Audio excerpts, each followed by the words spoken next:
Oh. Nihaw. Na. Amo ni isa ka part sang aton nga trail ah. Oh. So let's continue. Halongin ka mo. Hindi mga kasuroyo ay medyo hakop-hakop hangin. Hindi taman manigar kag hindi taman ano no kapoyid. Ang panlamig, bigote, dapat butamis na kapihan dito ko. Dapat no, propose ni Migo Taboy Pitik ang bigote dapat diyo nga tourism purposes. Oo. Ato bungo may kuybang lima pa pagibungo. Oo. Nakita nyo to atong falls sa Dalom. Amo na nga mo ni cross na dalan. Okay?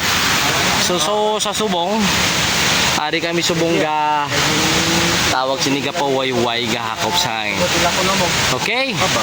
So see you na lang sa next nga update ta. Bye-bye kasuroy muna.